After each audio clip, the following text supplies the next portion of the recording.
All right, welcome everybody.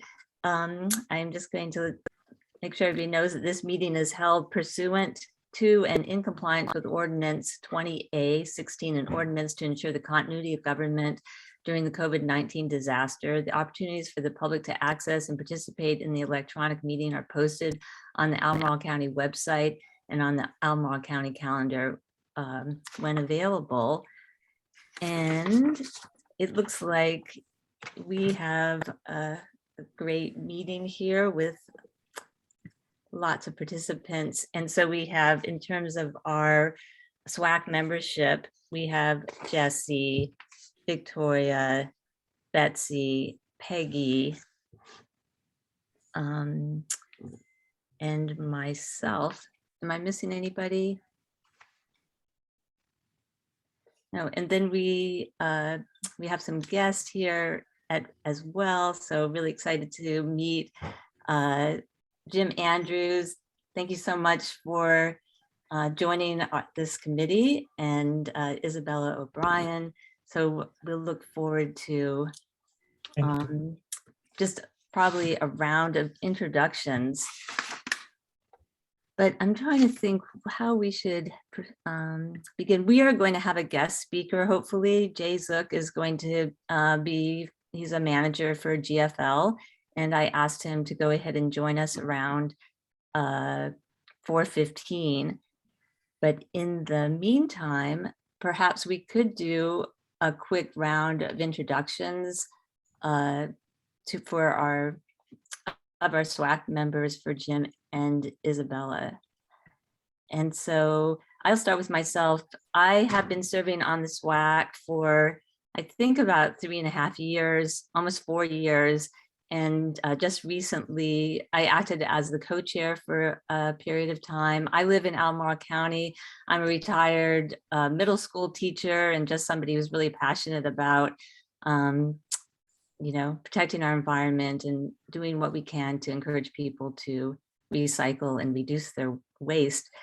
And I'm co-chairing now with Peggy Gilgis. And so I'm going to pass it on to Peggy. Hi, everyone. I'm Peggy Gilgis. I live in Ivy. I started out originally on the Long Range Solid Waste Solutions group in 2014, and I've been on the SWAC ever since. I guess you'd say I'm retired. I used to work as a decorative arts specialist in New York City, and following that, I've been in Albemarle since 2004, but I did a stint in California in Marin County, lived there for 2 years, and did a sustainable practices program at Dominican University in San Rafael, and also was involved with the Environmental Forum of Marin, where we did a lot about sustainable materials management. And of course, California has a 3-bin system of trash, recyclables, and organics at curbside for everyone.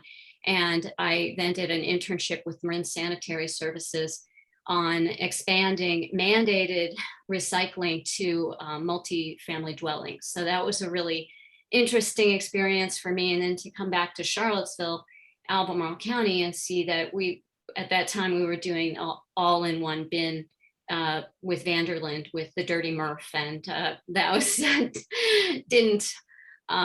didn't sit well with me. So I was hoping to be involved, and that's how I came to be on the committee. Let's see, I should pass it on. So let's see, Monty, I see you up. Yeah, so try to hit unmute. Monty Harris, father of 4, commercial real estate guy, went to UVA, moved back to Charlottesville 12 years ago from Atlanta, and have just generally been a business guy, but always care very much about the environment, live on a farm here in Ivy, and just want to make a positive impact. So I've tried to get involved here and learn from a lot of people that have a lot more experience in this subject than me. And who do you want me to pass to? How about Jesse? Thank you. Jesse. Hello, everybody. I apologize for taking a second to click over. My name's, oops, pressing all the wrong buttons. My name is Jesse Warren. I'm our Sustainability Program Manager for Buildings and Operations at UVA. I'm also the Working Group Chair for Operations in the Solid Waste Committee. I had the recycling department at UVA under my purview for many years, so I have a pretty good understanding of the solid waste systems, and I've offered to bring that to the SWAC in my less professional capacity. Anybody, anything else, Christine? Oh, no, that's great. Thank you so much. And Betsy? Hi, Betsy Soulsby, and I've been kind of sitting in on a lot of SWAC meetings, but I officially applied and got appointed last month, and was originally asked to get involved to help with the ambassadors program. And that's about it. All right, thank you, Betsy. Navarre, we're doing a welcome, and we're doing just a round of introductions. Okay, did you want me to go ahead now Yes, then? yes, please. Okay, there may be a baby in the background, so just, I guess, deal with it. Yeah, so I'm Navarre Bartz. I have a background in material science, and I've been meddling in local politics over the last couple years as well. And I'm on planning and vision with Peggy, just kind of looking at more forward-looking things, how we can kind of clean up the waste stream. All right, thanks, Navarre. And we have, aside from Betsy, two very new members, Sage. I'll let you just give a brief introduction. Oh, but you're muted. Oh.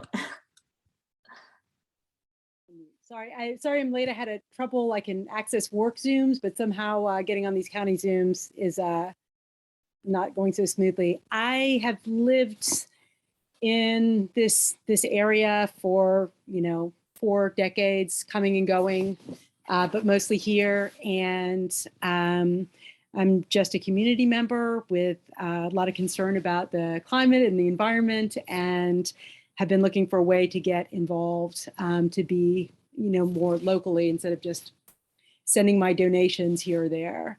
And yeah, so I'll stop. I work at UVA, just doing administrative work for the economics department. And that's all. Thank you. Thank you, Sage. And Victoria? Hello, my name is Victoria Walsh. I have been living in Charlottesville for almost 10 years, and in the Albemarle, Charlottesville area for about 20. I work currently as a project manager with sustainability projects at a packaging company. Most of my background in sustainability is with the cradle to cradle system, which is eliminating the concept of waste. So that's why I'm here. Thank you, Victoria. So these are all the SWAC members, with exception of Terry Kent, who I know wants to be joined, will hopefully be able to either call in, and then Margaret Eldridge, who is not going to be able to be at the meeting today. And so we're missing Anne today too. Oh, and Anne, and I think Anne, she didn't say she wasn't going to come, so hopefully she'll be able to join us. Thanks for pointing that out. And then I don't know if we have such a wonderful group of county staff and others who are helping to support us here. Phil, I don't know, would you like to say a quick hello and introduction? Phil McCalebs. I'm the Director of Solid Waste for the Ravenna Solid Waste Authority. We have a liaison position on the committee, just sort of to help out, provide data, sometimes provide support, that kind of thing. Lots of support. Thank you, Phil. And Lance. Hi, everybody. Nice to meet the new folks. Welcome Jim to the team and Isabella to the group. Look forward to working with you. So I'm county staff. I'm the director of the Department of Facilities and Environmental Services, and we have helped staff and support the SWAC since its formation.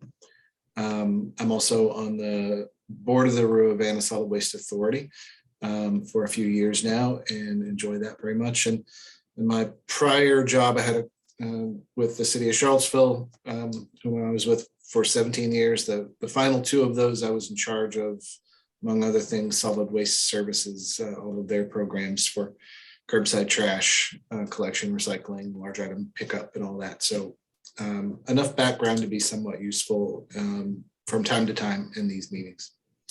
Thank you. And EJ is here running behind the scenes. I don't know if she can show her face, but EJ?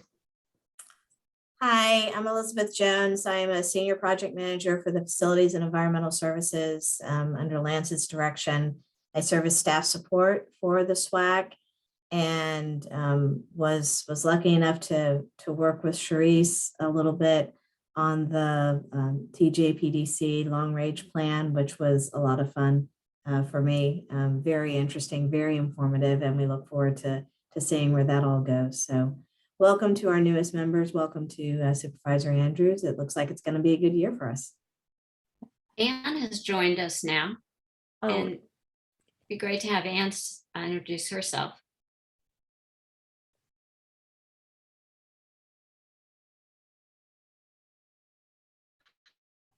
Hi, everybody. Nice to meet you. Welcome to all our new board members. I am the former chairman and have been on the SWAC, trying to remember, 4 years or so now. And I'm having a stable internet message. I am a vice president principal at a company called Resource Recycling Systems. We are a mission-driven firm that's sort of 100% dedicated to circular economy. We've been around for about 35 years. I've been with RS about 10 years, and prior to that, I helped found Green Blue in Charlottesville and led and founded its largest program called the Sustainable Packaging Coalition. I led that for about 8 years, and prior to that, I worked for Bill McDonough for about 6.5. So I have a very long career in sustainability and specifically issues around packaging and sustainable materials management. thank you, Anne. And then we have our 2 wonderful Board of Supervisor representatives. Donna, you can take a quick introduction, and same with you, Jim. All right. The second time I met Christine, it was picking up garbage on Secretary's Road. In Monty, I grew up in Atlanta, so we'll have to talk about that sometime. I represent the Scottsville Magisterial District, and so it's a pleasure to be here. Thank you. Thank you. And I'm Jim Andrews, and I represent the Samuel Miller District. I have impossible shoes to fill. If anybody's ever looked at what shoes Liz Palmer used to wear, you particularly appreciate that. There's all toes in them and everything, but I look forward to helping out. I first came to Charlottesville in 1979 for school and met my wife, who was born and raised here, and we've traveled around and not been here to live for a while, but we're back now after many years away. Because her family's from here, though, we never really left. So I'm thrilled to be part of this. Welcome. Yeah, Welcome. absolutely. Welcome. Yeah. And Charisse, I'm sorry to say that we're going to be losing you, but please just give us a little introduction. We thank you for the work that you've done. And then we can introduce Isabella. Yeah, I'm still going to be here for a bit until Isabella gets comfortable. I work for the TJPDC as a facilitator from SWAC to TJPDC, that hopefully working on being that bridge to get some regional conversations around the solid waste and recycling in the area. Wonderful. And Isabella will be that new person soon. Wonderful. Well, welcome, Isabella. And Charisse, I'm glad you're going to be with us for a little bit longer. And we have a guest today, Jay Zook, who's from manager for GFL. Thank you, Jay, so much for joining us. I really appreciate you taking the time out of your day. I have sent you a bunch of questions, but now you also have, hopefully you've got a little sense of who we are, as hopefully you're able to hear it, listen in on these introductions. Yeah, pleasure to be here. So I'm Jay Zook, and John Childress is with me. John is our sales manager for the area, so he does spend a lot of time out your way. I also passed the invite on to William Dalrymple. William runs our companies out in the Charlottesville area, our Troy location, our Ruckersville location, and also Culpeper. So it's an ideal time to introduce William. But yeah, glad to be here today. The questions are if we want to get into those. Yeah, that would be great. I know we sent quite a few, but I wanted you to have them so that you got a sense of what we're thinking about. And so anything, any light you can shine on those questions would be really helpful.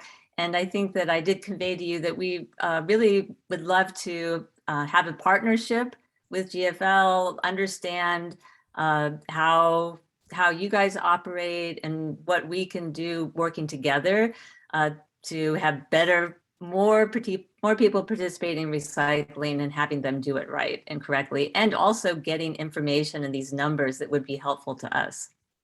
Sure. Well, let me take a couple steps back then and just talk about how we get to this point. As a company, we in the area originally operated as County Waste. 2 years ago, we were purchased by GFL. We still operate as County Waste inside the Commonwealth. So in your area in Albemarle County, we do service residential and commercial waste. Within the county, we have probably about 80% of the residential collection for those that choose to have residential collection. Now, how that relates to the total population, I can't really define that, but about 80% of what's collected of people that choose to have collection, we do have. And we have about half of the commercial collection within the county.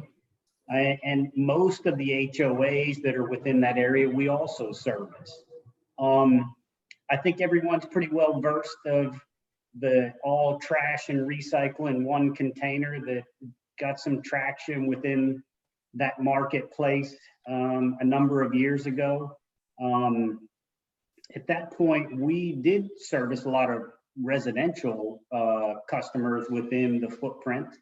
And then when the Vanderlyn company decided, we had heard that they were going to shut down their operation, we pretty quickly made contact with them to make sure we could understand their facilities. And we essentially purchased their facility in Troy, a portion of what they had in Troy, and developed that into a transfer location for us, because we understood that where the markets were going at that time, that it was going to be exceptionally difficult to keep a recyclable commodity clean enough to take it to market and have a saleable commodity. Because the contamination with food waste just was too great.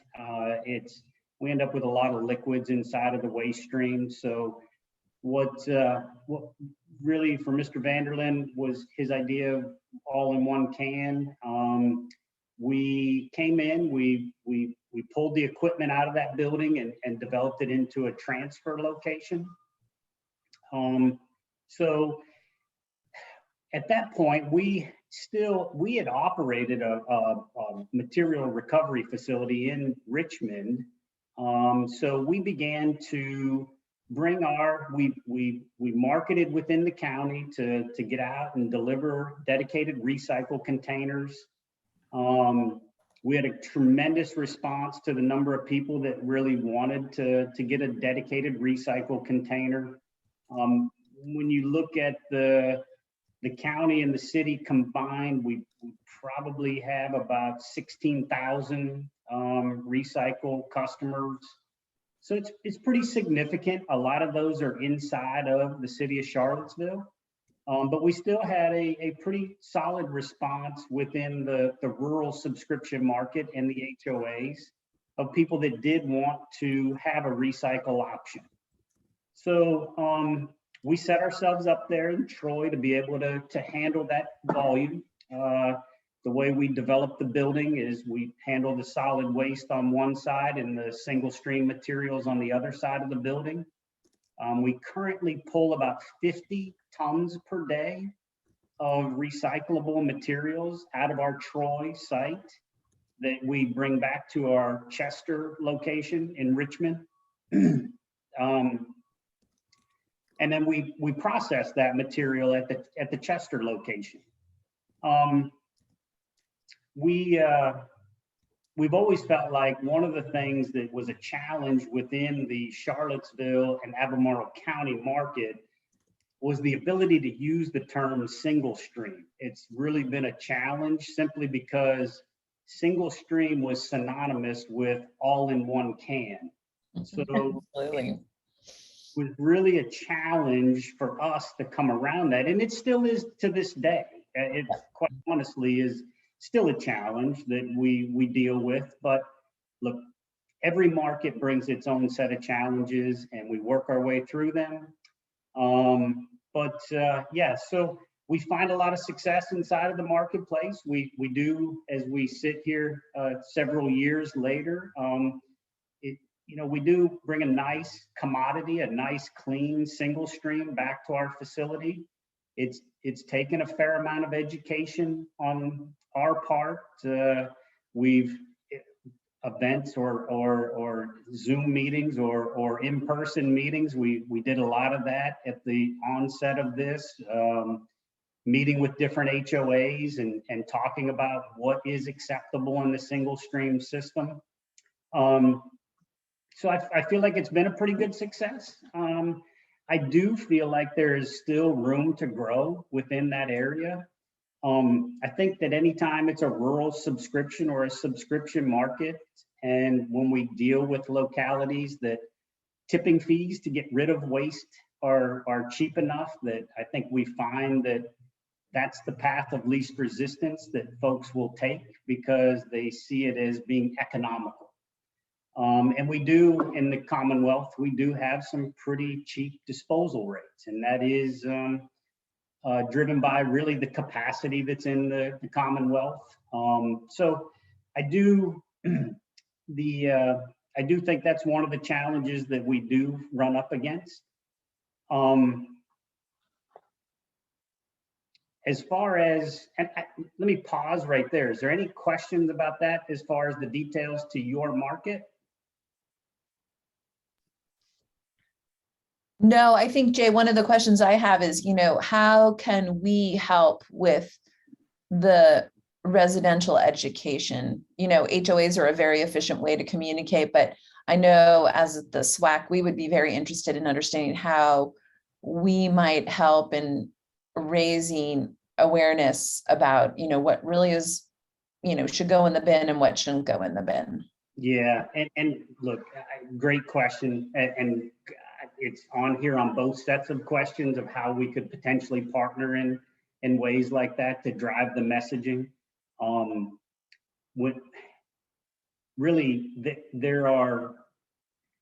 There's a few things that are challenging, and it's not just specific to the Charlottesville market, Albemarle County. We really struggle with plastic bags, and as much as the messaging is driven, I understand it's pretty easy to have a nice little bag in the house and put your recycle in it and put it in the recycle container, but it is a forever problem inside of our world. The two things come into play. It ruins the recyclability of those plastic bags because they become contaminated. They get soda on them or milk that's left over in a milk jug. And recyclers of plastic bags want a clean product. most grocery store chains will take those plastic bags and they have collection points at their facilities to take those bags. The challenge we run into as a processor is that those bags get spun up and wrapped around the separating equipment inside of the processing facility. The spacing, or those areas that they get wrapped around, really are designed for the materials we're trying to trying to separate. It keeps them from being able to properly separate the cardboard or paper from the remaining commodities. So through the course of a day, we end up with about 3 times a day where we have employees who have to go in and clean out the number of plastic bags that have wrapped around the equipment so that the equipment will function properly.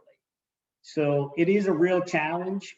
Any of the stringers, it's amazing to me the number of people that, especially this time of year, that will throw away strings of Christmas lights, small electronics. And I understand the concept. People think, well, it could be reused or in some capacity, but it's not true to a single stream recycle process. And so we do have challenges with that, but it's not unique to this marketplace. We experience it across all of our marketplaces. It's also even the amount of food waste that ends up in the single stream is, I think sometimes people maybe get confused which container is recycle and which container is trash, because we do see an awful lot of waste that ends up in the single stream at our facility. So when you talk about messaging, the messaging is really the same as it has been over and over. And we've spent time with most of the HOAs. We do provide them literature from time to time to whether they have a newsletter that they send out, or maybe they have a Facebook page where they put that information out. But it's still, we run into it, and it's just one of those things that we've really had a difficult time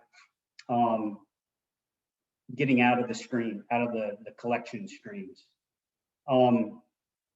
So any messaging, because you folks are all plugged into your communities, anytime that we can push the messaging on cleaning up the material at the curb certainly goes a long way in assisting us. In that same regard, I typically tell people that one question, and you folks asked it as well, is, so if I take in 100 tons of material, how much of that 100 tons of material effectively is recycled? And for us, it's about 80 tons. So about 80% of what we take in is we find a market for. And it's not, that 20% is made up of items that are not recyclable. So it's, that's a real challenge that we end up with that much material inside of a single stream container that is essentially not recyclable. Here again, that's not necessarily unique to us. One of the things that is just a challenge to the way we collect recyclables, we collect recyclables with an automated truck, where the truck comes along with an automated arm and it reaches out, grabs the can and dumps it in the body of the truck. There are certainly a lot of benefits that we see doing work that way. One, just the longevity of our workforce, because it's not as physically demanding work as it once was, where a lot of times going out and collecting materials in a rear load, older style collection vehicle, it's pretty physically demanding. So we see this as a way to really look out for our teams of employees, teams of drivers that are out on the street. But it also has a negative effect when we pick up material, because whatever's in the can ends up in the truck. because we don't have a way to visually inspect the container prior to us going in and dumping it. Now, when the material, he does have a camera inside of the hopper where the materials are dumped, so he can see if we had a material that was a prohibited material that we can get it removed, but we do not put our hands on every single container. So that can be a challenge, and typically what we do is when we find an area that is getting a little bit loose on the quality of material, we will revisit with an HOA or a commercial customer, or in some instances, a university. So certainly it's beneficial to us to collect that way, but it's also a challenge for us to collect that way. Inside of our processing facility, we do focus on fiber, OCC, cardboard, and a mixed paper. We do not separate down past the mixed paper. So we're basically taking anything from office paper to newsprint and marketing that as a commodity. Within our footprint of our recycle facility, we just don't have enough a runway to be able to take that paper and take it to the next level of separation.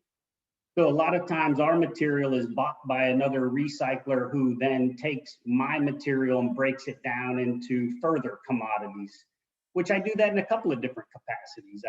I do that also with what we market as a mixed rigid plastic, which really consists of anything from a 3 through 7 plastic, with the exception of styrofoam. We do not do anything with the styrofoam, but we do market a material that's a mixed rigid plastic. It's a very small quantity of our total. I think we're probably somewhere about a truckload every six truckloads a year. So it's not a large quantity. It's certainly not, it typically have to pay to get rid of it, but pay in the trucking to get rid of it.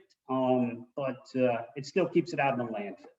And then that person that's taking the material on will go through and separate the materials one more time. The rest of our commodities, we do separate right here. We separate the number 1 plastics from our number 2s. The number 2s, we separate colored and natural. We do aluminum. We do a number 1 and number 2 aluminum. So number 1 aluminum being drink cans, number 2 being like cat food containers and things like that.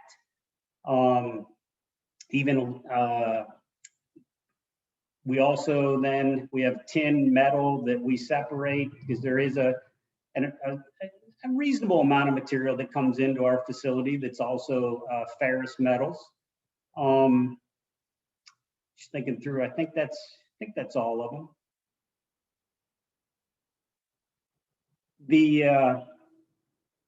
And we pretty much mirror what the rest of the world does on fibrous materials to plastics. The majority of our material is fiber. It's cardboard and paper, just like any other recycle system. We do, on the commercial side, we market pretty heavily to commercial customers, our services to be able to put a commercial container for recycle. Sometimes it's a dedicated cardboard container. Other times it can be for single stream inside of a facility. We pick those up with a commercial truck. We co-mingle them into one load and bring it back to our facility to be processed. But the majority of the materials for our service area, what feeds our Richmond recycle facility is we have an office in Williamsburg, West Point. We have an office in Fredericksburg. We have Culpeper, Ruckersville, Charlottesville, and then we have 3 locations in Richmond. So we really, for our service area, we reserve the capacity inside of our recycle facility just for our materials. I don't take third-party materials. We process about 250 tons a day of single stream materials. So not a mega facility by any means. Today's facilities you typically see will be 50,000 square feet at a minimum and have multiple layers of separation inside of the facility that I don't always have the capacity for. The site that we operate out of is less than 30,000 square feet. Long-term planning, we do intend to continue to assess the markets to see what makes best sense for us regionally to build another state-of-the-art facility. Today's state-of-the-art facilities are certainly more efficient in operation, not just from a standpoint of being able to separate additional commodities, but even just the type of equipment that is used, the amount of load, electrical load that's taken, the use of robotics for separation. So as a company, and even as County Waste Company, we were continuously evaluating what would be the next right step. As far as marketing our materials, I know that was a question asked a couple of times. We pretty much, well, not even pretty much, we exclusively use brokers. In a marketplace, it is, especially where we have been over the last 4 years, it does take someone that is fully integrated into those markets, that they understand the buyers, what's moving. As a company, whether we were County Waste or GFL, it is exceptionally difficult to stay that plugged in. So we use brokers to manage our materials, and we're in continuous conversation with those brokers. We sell material domestically, we sell materials overseas. We're obviously a for-profit business, so I need to be mindful of where we take those commodities to. And we produce a nice commodity, and we are known for that. So our material is desirable. When some of the other locations were having difficulties getting rid of materials, we were still able to market our materials because we had a good reputation in the marketplace. So when some companies had run up against even PET not long ago, we ran into a spot where it was a difficult commodity to get rid of. And we were able to still go to market because of just the reputation that we have had in the marketplace. I know that some of the other questions related to who it is that we sell to, or what is the end product. I don't always get that into the detail as far as what is the end product, or I need to be able to let it go when it leaves our facility with our brokers handling the inbound trucking to come in and pick up the loads. I do remind people, because I get challenged a lot about, well, you just bring it in and you throw it away. Well, I can promise you that is not the case. For every ton that comes in, and even if you have recycle service with us, the price that we charge for the trash container is quite a bit less than the price that we charge for the recycle container. If I were throwing the materials away, I would have to pay the tipping fees on all of those tons, and we would not be able to afford to do that. We don't own a landfill. So recycling to us is a way to be able to turn what is a liability into a potential profit. So we look for every opportunity to continue to grow our recycle volumes and just generally our customer counts. We have a lot of HOA work that we do. We also, we enjoy some really strong relationships with universities in the Richmond market. We've serviced VCU for a number of years, trash and recycle. We've serviced the University of Richmond for a long time. We have great relations with them. just through the duration of contracts, and I certainly appreciate the relationships that we have with them. So we have from the small scale to large scale customers, and a lot of them that, just like UVA or VCU, they're all great institutions here in the Commonwealth, and we're proud to service them. I think one of the questions related to where the majority of the waste goes. The majority of the waste today that comes out of the county and out of Charlottesville ends up back at our Troy location, where in Zion Crossroads, where we transfer the waste. We take it from the smaller vehicles and consolidate into large trailers, just like we do with the recycle. And then that material does come back to the Richmond market. We use the Shoesmith landfill in Chester. One of the 3 offices that we have is at the Chester location. Now that landfill, we have no ownership stake in it, but we do have our trucking facility, one of our 3 trucking yards, and the recycle facility is also located at the Shoesmith landfill. We repurposed the building that the landfill had constructed in the 1980s when the Commonwealth had a push to clean up underground storage tanks with the contaminated soils. So the Shoesmith landfill group had partnered with a company that built a structure where they used the landfill gas to burn the petroleum contaminants out of the soils that were around underground storage tanks. And that building sat empty for a number of years, and it was an ideal place for us to situate a recycle facility. So we really probably for the last 8 years, that's where our location has been for our recycle facility. Any questions I skipped that you folks would like?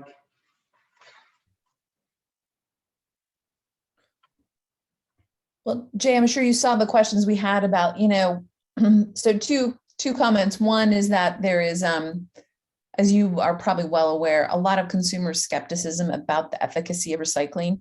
Really post National Sword, there's a lot of cynicism on the part of people, and there's sort of a demand for more transparency about what's happening to their recyclables. So that's really why we had some of those questions for you. And I think that's one of the reasons we were asking about where materials go. I think the other thing is we know the FTC is going to crack open the green guides for another revision this year.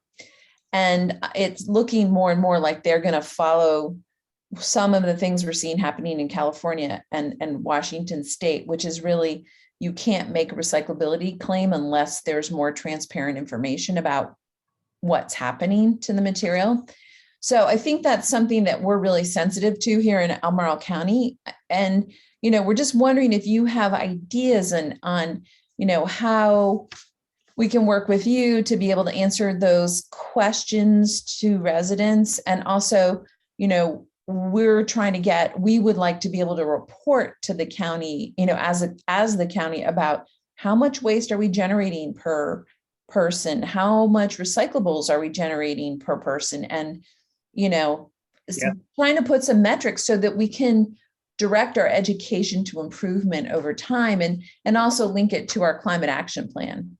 Yeah, and look, I can appreciate the desire to want that information, and look, as markets change and requirements change, companies like us, we have to change with those times. The reality is, though, for me to be able to take raw data and have an administrative effort that goes into trying to figure out what's Albemarle County and all the different counties in which we service, that's a pretty sizable task. Yeah, I'm sure. That task as a private company really becomes a difficult thing for me to, not that I don't want to do it, but it becomes a difficult thing for me to financially make that commitment. And then we have other small companies that pop up and they're willing to pick up the waste for half of what I'm willing to do it for, and the rules don't apply, or they apply differently, and I still have this administrative app. I need to make sure that I'm playing on an even playing field, so that if we make investment like that, that I am assured that those investments are made across the board, not just for one service provider. And it's got to be a regional thing, because it really makes it difficult. If everybody's playing by the same set of rules, it's easy. But if we're not, then it does become challenging. No, I can certainly appreciate that. I mean, do you have any, and I understand that administratively that can be burdensome, but do you have ideas of, I mean, for instance, if we know the number of households you're collecting from are roughly, and we do some waste comp data and recyclable, audits. I mean, that would be one way for us to at least start getting some baseline data on this, which, doesn't really put the administrative burden on you. We just need some parameters of if we know the quality of the materials, how many people are we talking about, and make some generalizations, because we do have this nice university in the county with some really smart students that could help us, I'm sure. Yeah, so I mean, I just would appreciate, what are your thoughts on something like that? Do you think that's a reasonable way for us to go about that? I think it's something that we can carry a dialogue on to see what we can come to is something that's reasonable for everyone. I just need to be mindful of how much effort that is, because I'm sure you can appreciate that I need to be able to stay as lean as I possibly can and still effectively service a customer base and not take on undue work. Just because it's a very competitive environment. No, I totally get that. You probably are familiar with our company. We work with MRFs all over the country, so very familiar with the running lean aspect of that. I do want to know, do you service public schools as well? Are those? Yes. Yeah, Okay. we do. Not all, but we do across our footprint. We have different county school systems that we do in fact service. Yes, for trash and recycle. Yeah, because I think we're very interested in trying to sort of raise awareness on recycling in our schools. And I mean, that's a really important moment to try to create sort of stewardship consciousness in kids, so that when they have that house and they have those bins outside, they're not putting the food in the tray in the recycle bin. So that's why we would really, I think that's another area of interest for us. We are doing quite a bit of work on schools and also composting. Well, on the school side, as you carry conversations, because this is something that needs to be addressed early and often within school contracts. Every school is different, but a lot of schools have gone to third-party cleaning services.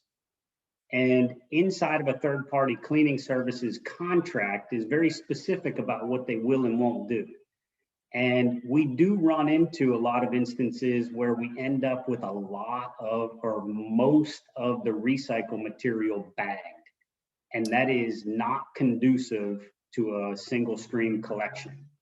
So I would just early and often, as you carry those conversations, make sure that that is something that is clearly addressed inside of a custodial contract, cleaning contract, because it's an overlook of most all school systems, because they're so focused on just getting the job done, which I can appreciate. Yeah. But it does make it exceptionally challenging, whether I'm the service provider or it's a waste management or a Republic Services or any of the other great companies that are out there. No, I've experienced that where it all gets recommingled on the dock. Yes, yes. Oh, and that can be a real challenge, but if it can be addressed early and often, then you can get the buy-in and everybody is in agreement of. Got it. So Jay, you earlier brought up the statistic of 80 tons out of 100 gets recycled. How does glass fit into that? Look, for us, I carry a lot of conversations related to glass. The reality is glass is such a cheap material to make that it can be very difficult to find a market for it. And inside of a single stream MRF, ending up with a clean glass is really difficult. Yep. There are ways to clean it up using blowers and different technologies, no doubt. One of the benefits that we have with where we situate next to the landfill is they take our glass to use it as a road-based material. So essentially, when I get a little bit of paper shred mixed in, they use it for road-based material, and then they use it also for, they put in horizontal gas collection trenches as they develop the landfill. And in place of an aggregate, they use our glass material as the bedding in place of stone, and place the horizontal gas pipes then in on top of the gas collection pipes in on top of the glass. So that is a huge benefit to me as far as our having to clean it up to get it to a point where it's ready to take to market. What look, when counties, and even Chesterfield County, which we're in, when they have dedicated collection locations, like for you with Ivy, when there's a dedicated glass container, that is the best way to have a very clean material that's easily marketed. And you do have the transportation expense of taking it from point A to point B, but you have a product that can go straight to a recycler. It doesn't need cleaned up. It's ready to go. And to me, that's the best way to go. As a company, we made the decision in Pennsylvania to pull glass out of the single stream recycle altogether. We had a real difficult time with the glass. We were having a difficult time with, it finds its way out of the body of the truck and it's on the ground inside of HOAs, and it's very abrasive. It wears out the trucks exceptionally quick. It wears out the belts inside of a recycle facility exceptionally quick. So for us inside of our facility in Chester, I do not take glass to a recycle market. I take my glass and it's beneficially reused at the landfill. So do y'all take glass in single stream, or request glass in single stream in Albemarle County? Yes, it is part of our literature that goes out. Inside the county does include glass, yeah. Okay. I mean, But I does do it make think a sense more to shift that effective- position? I'm sorry? Would it make sense to shift that position? Would it make sense to tell people that we don't want the glass in the recycling stream, single stream? We want it in the to take it source to a separated. dedicated drop-off location? That's right.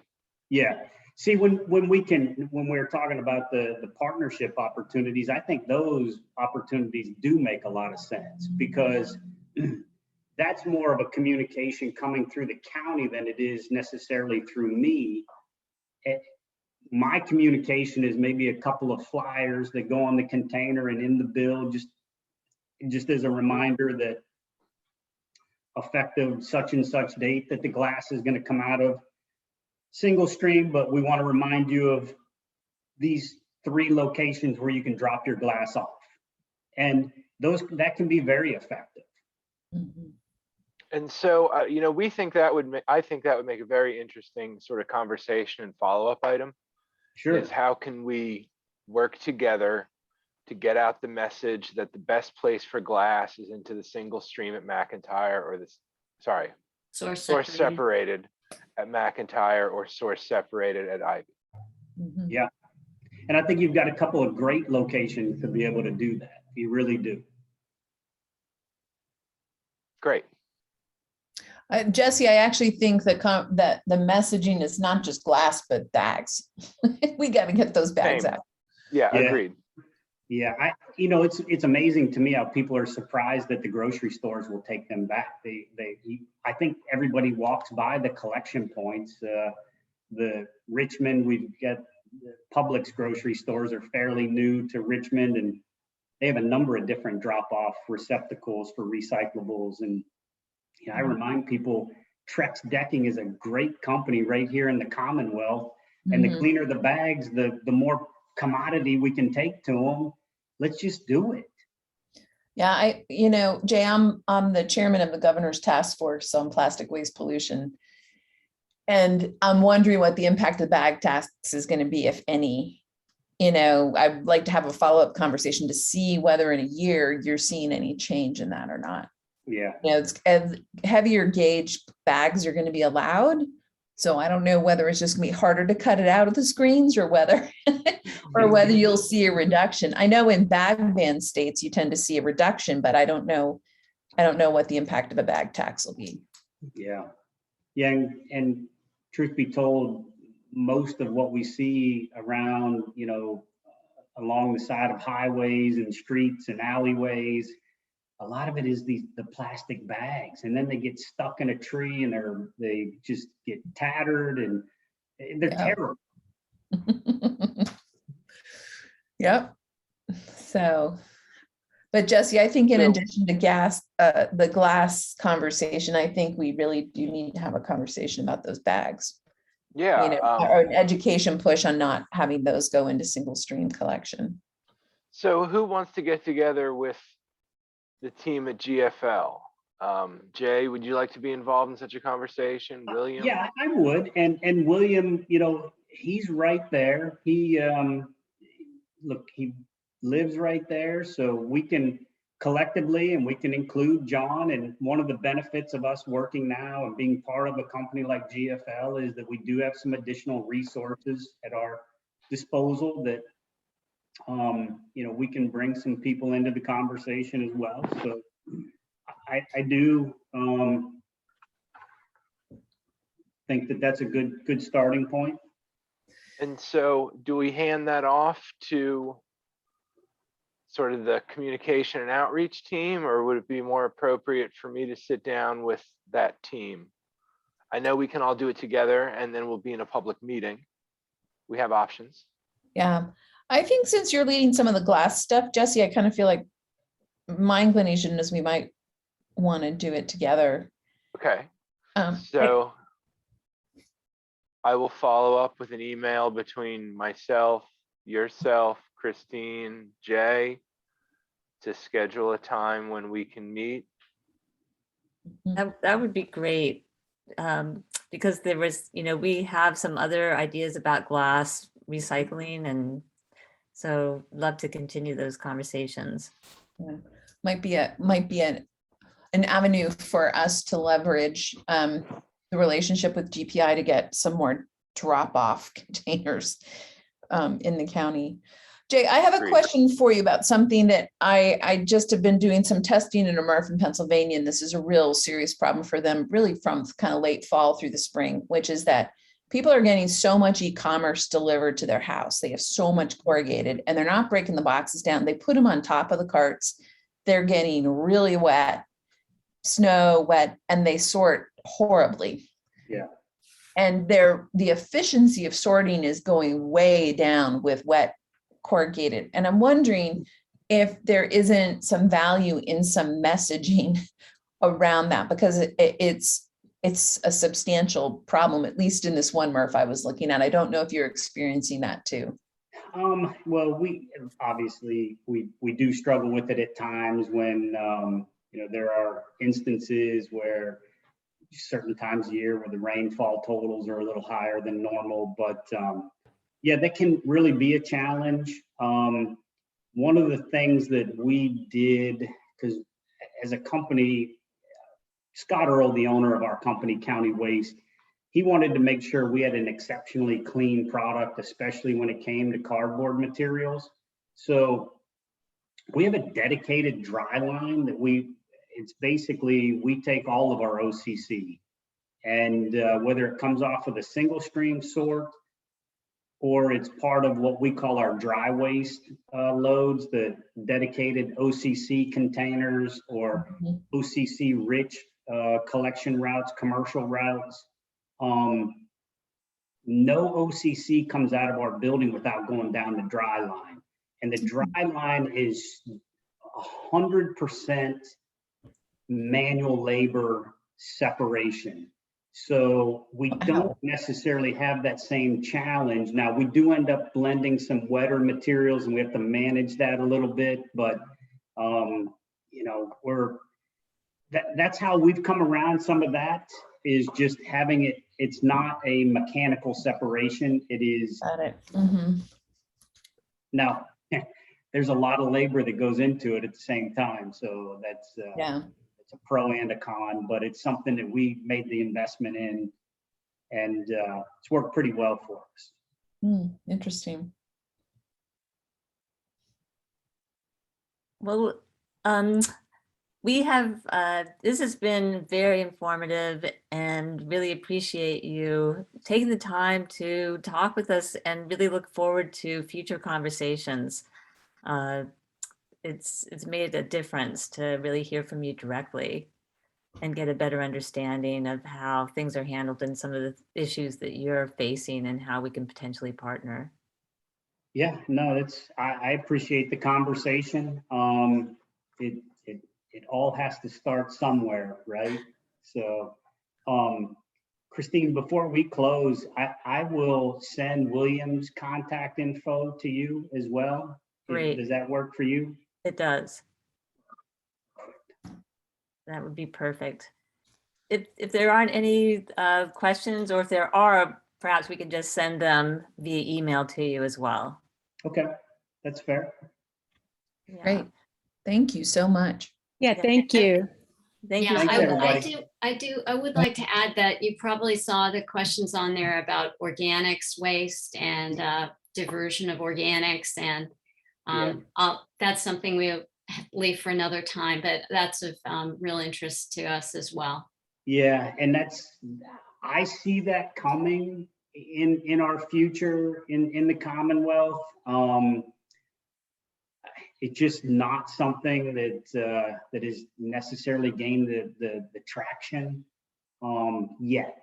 But I do see that as something that's a real alternative as we carry conversations about landfill capacities and what that looks like, and how do we get organics out of the waste stream.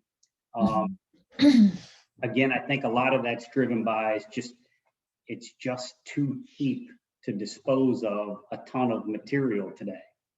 And unfortunately, that's the economics of it, and it makes it too easy to just throw it away. Jay, what is the average tip fee for landfill in Virginia? It's been a while since I've looked at that globally, but I do know that there was a point where Virginia was one of the cheapest in the US. And really it was a split between the state of Ohio and Virginia were two of the cheapest, because a lot of the waste that came out of the higher population areas in New York and Boston, areas like that, a lot of that waste ended up in Virginia or Ohio. Waste Management recently signed a disposal agreement with New York City that basically 1 million tons of capacity annually coming out of New York City to the Commonwealth. Yeah, but is it it's public contract? So, yeah, so the national average is $53 a ton. Yeah, we're probably in the mid 30s. Okay, like Michigan. Okay. Yeah.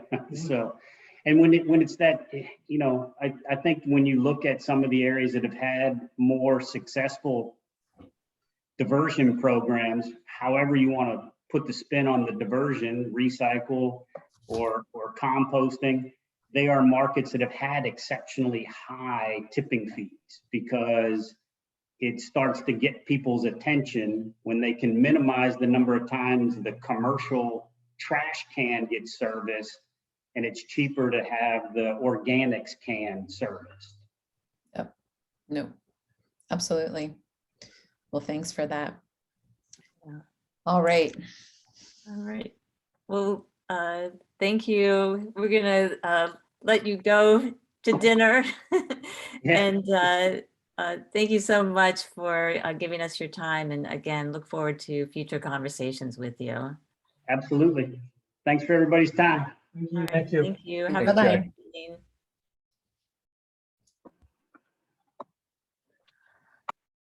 All right. Well, thank you so much. Thank you for that conversation. And Anne, I really appreciate you sending those additional questions and helping to guide that with all of your great expertise. I gotta tell you, that tipping fee is just a travesty. $35 a ton. Yeah. Yeah, it helps to explain why we're in the pickle we're in here. Right. Well, wouldn't want to put a damper on interstate commerce, right? Yeah, the fact that we're going to be getting 1 million tons of New York City's waste a year. Wow. Well, we are, since we only have about 20 minutes left, we're going to go ahead and review and approve the minutes, December's minutes. We're going to go ahead and just move it into our meeting business. So hopefully everybody got a chance to review and look at the December minutes. And I will go ahead and take, or if anybody has any questions, if not, I will take a motion to approve those minutes. I'll make the motion to approve those minutes. I'll second it. All right. And see, is there anyone who does not approve of the minutes? Speak up now.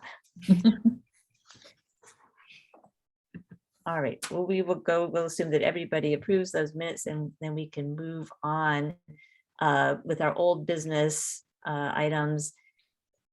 And I don't know if you have anything to report about the Plastic Waste Prevention Advisory Council, or if you want to report anything on that.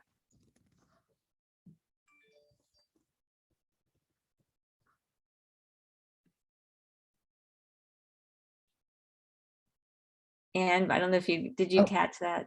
No, I didn't. I'm sorry. What was that? Well, I was just wondering, on the agenda under old business, if you wanted to report anything about the Plastic Waste Prevention Advisory Council meeting, or if you've even had one. No, we haven't had one yet. We're going to have one like in a week or two. I think unfortunately, I've been called for federal jury duty and I'm going to miss it. So tomorrow we're trying to figure out what that's going to mean if I'm, So that'll be interesting to see what happens. All right. Well, good luck with that. Just what I needed. Yeah, just what you needed. And we have on here, the next item is reporting litter, and EJ and Lance sent just a really nice explanation of how that is handled.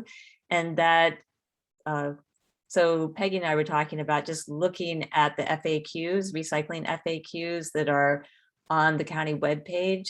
And Peggy actually took a stab at just updating some of the language in there, and also some of the links were broken. So she's taken the time to go ahead and just really clean up that document, which I probably needs to happen often or every once in a while anyhow.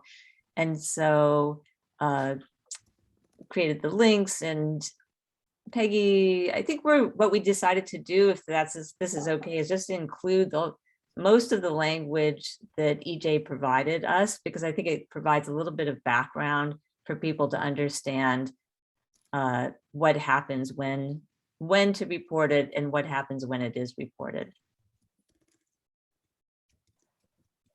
So we could make that document available for people to review if you would like, and then send it off for that update. How does that sound? Yeah, Elizabeth, is it if we update the document and it's a PDF and we send it to you, is that an easy thing for you to handle, or how can we help so that it's easy for you to update the recycling FAQs on the county website? So first of all, thanks y'all so much for taking a stab at that and really doing the lion's share of the work on updating those FAQs. Right now, because I'm not quite sure the format, I'm just checking in. So we've already actually updated the county's FAQs. I just checked in with my partner on that, and he's already gone ahead and did that actually back in December. So if you go on the website, everything as far as the language of reporting has already been put into the website. As far as the document itself of the FAQ, we can certainly, the easiest thing would be just to provide a link if the information on the FAQ that you have is different, excuse me, than what's already on the county website. So perhaps sending me both the Word document and the PDF. And that way, if it turns out there's just a few pieces missing from the website, we'll just incorporate those pieces. If it turns out to be really much more massive and easier just to attach the PDF, we'll go ahead and do that. How's that sound? Yep, Peggy actually went into the language of the FAQs, and we, it looks like she just did it. So even after the update happened, there were still some broken links in there. And so, yeah, so it was actually the entire, the whole list of FAQs, yeah. All right, well, send both of those to me, and we'll get to work on that. We'll get started on that update. Thank you so much. Sure. Yeah. And then Peggy she did some legwork about the garden pots and at Lowe's, and learned that it's actually sort of it's a reuse program. So they send the pots back to the vendors that they purchase from. Yeah, the nurseries they purchase it from, and hopefully that they are reusing those materials. Yeah, it's a national program. It's in all of their stores, and I think it's very successful, or they wouldn't encourage residents to bring in all their used pots and trays. Yeah, but we actually confirmed it with their head office that they do that, and it's not recycling. They don't melt the pots down and make new pots. They redistribute them. Are they taking them year round? Yes. Okay, thank you. And the other thing was the fluorescent bulbs recycling at Lowe's. They only take the CFLs, only take the bulbs, no tubes at all. So we are updating the quick reference guide to make that very clear as well. I was at the Ruckersville Lowe's, and they do take them. They have a box specifically saying the tubes, but it's Ruckersville, it's not Charlottesville. So I take them up there. Okay. And Terry? Did they change their signage? I know their signage was terrible at the Lowe's because it had two diametrically opposed messages to consumers. Like, did they change that? They have signage that is correct, that just shows that they only will take the bulbs, but it's a handmade sign that's taped on the bin. Okay, well, that's something. There we go. I mean, it's professional looking. It's not like it's scrawled out in horrible handwriting. It's printed out. So they used a brand new Sharpie. Yeah. So we're going to move on. And so the county report out, there's nothing there, but because we were really hoping we were going to take the time to look at sort of give an overview of our goals. Where have we been? Where are we going? And of course, we only have 15 minutes left. So I don't think we're going to get to that today, but what I would like to do is we could get just hear from our 3 working groups. And at the very end, I wanted to talk about some of these documents for us to review. and also to be setting those goals for the remainder of, until June, the remainder of this year, reporting year. So we're going to actually move on to the planning and vision group, and it may be that, you know, we don't have that much to report in our working groups, but let's just go through that process of kind of reporting out. Yeah, I don't have that much to report. Navarre and I met, and by phone we met, and we talked about, actually we talked about the video that he sent around on deconstruction. I hope some of you had a chance to watch that. To achieve sustainable materials management and a true circular economy and ramp down our emissions, we are going to need to do things like that. And there are countries that are way ahead of us, like Japan. They don't have land for landfilling when they have demolition debris. So they do take down their buildings from bottom to top to bottom, excuse me. Like you can watch on YouTube, you can see videos where they've disassembled whole skyscrapers. And we want to investigate what we discussed, and Sage and I had also discussed this, is what kind of incentives, if any, exist now that we could think for the future about implementing in Albemarle County to encourage more of that kind of thing, more salvaged materials than what we currently send to the landfill. Thank you, That's Peggy. I'm not going to take up more time. All right. And then the ops group met this week, and I had the pleasure of joining them. So I'm going to hand it over to Jesse. Thank you, Christine. I'll try to keep this brief. As far as glass goes, we heard from Scott DeFife just recently after some time elapsed since our initial contact regarding the Glass Packaging Foundation and the grant we discussed in the previous meeting. In other words, Scott just got back to us. We got to get back to Scott now. We met with Victoria, Christine, and oh my gosh, Terry. I'm so sorry, Terry. I blanked that you were there. And we had a really good meeting. We talked about goals and things that we were trying to achieve for the year. We talked about the composting initiative and how the thing we'd like to see move forward is a two-pronged approach focused on back of house composting and student education, informed by that process. So how do we take the students and the compost bin and sort of teach them about what they can do with their own waste, both in school and at home? We felt it was important to identify 3 champions: a building services or custodial champion. Lindsay Snoddy has now been promoted to Director of Building Services at Albemarle County Public Schools. So we hope to reach out to her and have more conversations. We also feel we need a food and nutrition champion. We also feel we need a academic or sort of syllabus champion, if you will, who can help us bring this into the classroom. We also talked about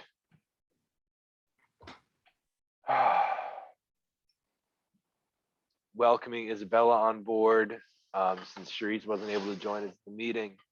And Lance and I were able to talk a little bit about some of the changes that we've seen, and how we can best approach Lindsay in order to talk with her. And sorry, Christine? yeah, I wanted to add that I reached out to Eric Walter of Black Bear Composting, and he said that all the bins have all been delivered to the schools. And I asked him a little bit about the reporting, and I sent Lindsay an email, and both to Lindsay and to Eric, asking if we can simply get the reports automatically when they're generated. But I haven't heard back yet. So, and I also did, again, offer if there's any way that the committee could be helpful in terms of education or supporting the kitchen staff at this point. That's right. We'd like to connect with those respective champions and discuss the ways we can be helpful in terms of education, showing them the processes, engaging with Eric Walters at Black Bear, who is an excellent spokesperson for what he does. And whether that looks like a 1-hour webinar or whatever works best for them remains to be seen. Jesse, I have one question about what's the food and nutrition champion? We feel custodial staff does not report to Lindsay Snoddy nor to, sorry, I said that wrong. Cafeteria staff does not report to Lindsay Snoddy nor to the academic folks. They're going to have a separate food and nutrition chain. I see. So what's happened is, I feel, this is me talking, that Lindsay's time is going to be few and far between. And so our best bet is to connect with the people she's connected with to see if we can help move this initiative forward. And on the subject of schools, does anybody know who does pick up the recycling in the trash for Albemarle County Public Schools? Does anyone know that? Okay. Yeah, it sounds like it would be an interesting thing to find out. All right. I would love to do an in-person at one of the schools and sort of answer some of these questions. But we'll see what comes of our contact with Lindsay Snoddy. Yeah. And Jesse, do you want to set the next meeting, or do you want to do that now or later? My computer is fighting with me. How about February 4th, or is that too long? Oh, that's Well, the date of Trex. Yeah, so How about February 28th? that might be a great opportunity. It sounds like a lot of people are able to go. So, but anyhow, we're going to be traveling hopefully to Winchester then. I would propose an in-person meeting at the usual spot on January 28th, if that works for folks. If it doesn't, then we can talk if we're able to go to Trex. But with all due respect, I don't plan on carpooling. I plan on meeting y'all there. So our opportunity to talk will be in the facility. All right, great. Thank you. Do the Jesse. 28th. Okay, I'm going to set it up, and maybe Charisse can forward it to Isabella. Cool. Fantastic. All right, and for the communication and education group, we have not met, and I still am trying to figure out a good time for that to happen, to have that in-person meeting. And as Jesse mentioned, we do have this February 4th date for our Trex trip. And so I'd love to hear from, I've heard from several people, if anybody else is interested and can join us, that would be really great. And Peggy and I actually had a conversation with Sage about doing some outreach, and we talked about the possibility of reaching out to the HOAs, and it was just interesting that Jay says that his company has a lot of communication, so perhaps there is an opportunity to piggyback on that and to help with spreading the word. And thank you to Betsy. She has been rain, sleet, or snow at McIntyre. And so really appreciative of that. I have not been there the way she has, but recycling ambassadors carry on. Thank you, Betsy. Thank you. Terry, do you have Just real quick, I just think there's an opportunity for a public service announcement around the bags. I just think that's a really easy thing that we could do communication wide. So happy to have a conversation offline about that, but I think that just makes a lot of sense. It's a problem for city and county, and I think it would be a good thing to do. Mm-hmm. Yeah, absolutely. Donna. Yeah, actually, I had already made a note on that to communicate with the county staff on it's okay to recycle your bags as bags, but don't recycle your other goods in bags. Yes. But yeah, that's a great idea. Thank you. Yeah, and I think we might already have something written up in the recycling tips that I could send to Serena as, one of those recycling tips posts. So, And also to Emily Kilroy, because she's our Director of Communication and Public Engagement. okay. All right, great. I'll leave that with you then. Thanks, Christine. And Navar? I was just wondering, I didn't get a chance to ask it, and that we were kind of tight on time anyway, but I wonder if as we move forward with proposals for maybe putting in a bag tax, if we might be able to get some support from GFL, since it seems like it's causing them headaches, and could potentially reduce that, as well as messaging, kind of a two-prong approach, if you will. Yeah, makes sense. Lance? Thanks, Christine. I just wanted to share a couple of news bits. We have so many new members now that this will mean less to some of you, but Andy Lowe was the staff rep for the SWAC for its first, I don't know how many, 4 years or 3.5 years, a good long while. Andy accepted a job with the Virginia's new Department of Energy, which was separated out from the mines, minerals, and energy. So he's still going to be in town. You'll see him around, but he certainly did a lot over the years to help support the SWAC, and so I just thought that you might want to know. And also on another note, there was a discussion at the board meeting this past week about about committees, commissions, and also the boards return, what that might look like to in-person meetings. I know this has been a big subject for the SWAC, trying to juggle on-site meetings or no meetings or limited meetings for the work groups. And so I'll say there were no decisions made, just really kind of some boxes that, of groups that might be able to meet full on hybrid mode, some that would be, just back in the building when that happens, and others that might be able to have sort of I forget what that phrase they use, maybe Jim or Donna remember, but something between the hybrid and just everybody has to be there meeting.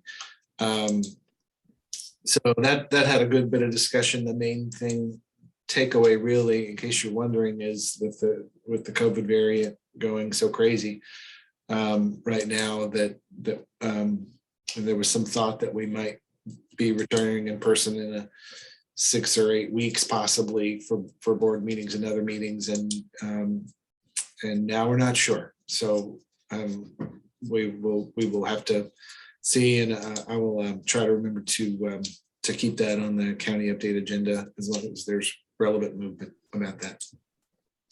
Thanks, everybody. Thanks, Lance. Donna? Yeah, thank you. Lance, thanks for bringing that up, and just kind of following up. We have a lot of complications. Part of it is state law. Currently, under the emergency, we have the authorization to meet virtually. But unless there are legislative changes coming out of the General Assembly, then once the emergency is over, we have up to 12 months where we can continue to operate the way we are. After that, we have to go back to the way the law has set up for certain types of meetings. And as Lance was just mentioning, we have a wide variety, and the rules are not the same across the board for every committee, commission, board, as it may be. So in addition to legal requirements, we also have resource requirements, and that's both personnel, technology, and spaces that we have available. The county has spent a substantial amount of money to prepare Lane Auditorium and room 241 to be able to have the hybrid type meetings. As long as we have social distancing issues, then we have limitations on the number of people that can be in those rooms, and we do not have the ability to take, so to speak, on the road to different locations, the ability to have the technology. And we also have staff manpower limitations. So as Lance was saying, in the summer before the Delta variant hit, we were informally starting to have conversations that we might be able to, by October, start talking about going back in live. And then after Delta, we had Omicron, and now we're looking at how long that's going to last. In the next 4 to 6 weeks, we'll have another presentation, I expect, by the county executive on what we kind of call this reconstitution aspect. But there are so many moving parts right now. It's just very difficult to say where we're going to be able to end up. And that's really it. We just don't know right now.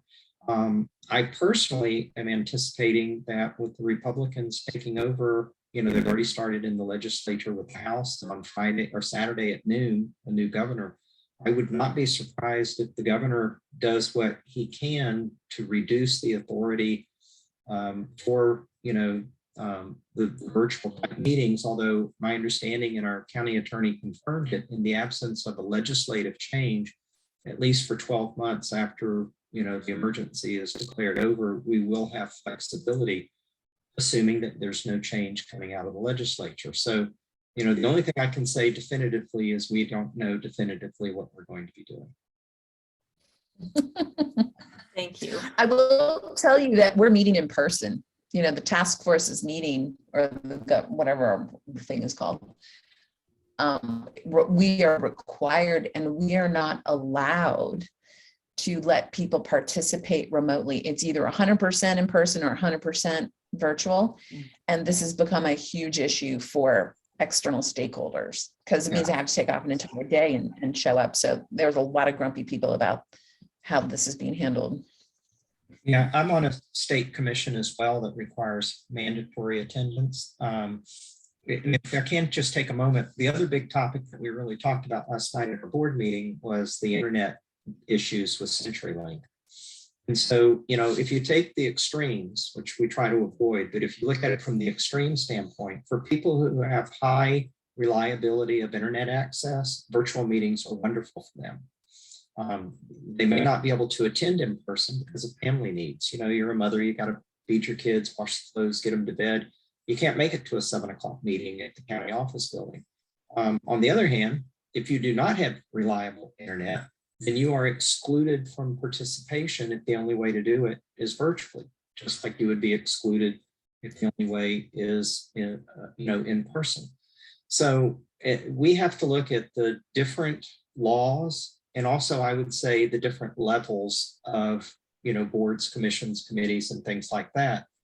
By law, the Board of Supervisors, the school board, and the planning commission, we will probably be able to do some sort of a hybrid so that people can either attend in person at Lane Auditorium or they can participate virtually, and hopefully that will open up the opportunity to the greatest number of people. But we simply do not have the resources that every single board or commission or committee is going to be able to meet on a hybrid basis. So there are things that we're still working on, but again, I can't tell you the answers. Jim, do you have whatever you'd like to add from another perspective? Yeah, we actually talked about hoping that there's a legislative fix at some point, because allowing virtual meetings to some extent would really free up a lot of things. I apologize. I have to leave. I've got a WNA call and I've got to do a couple things before that. So this has been great. I apologize. Yeah, thank you, Jim. Lance, did you want to add something? Your hand's up. Oh, and you're muted. No, you're just saying goodbye. Okay, you guys, we are over time. Thank you so much. I thought it was really useful. We got a lot of great information. I'm going to send a follow-up email just asking everybody to perhaps look at that background material and let the working groups work on creating some goals for the remainder of our time. And that will be our next step. So thank you all. Stay warm, and hopefully we'll all survive the next storm. Thank you, Christine. All right. Bye-bye, everybody. Thank Guys, you. take care.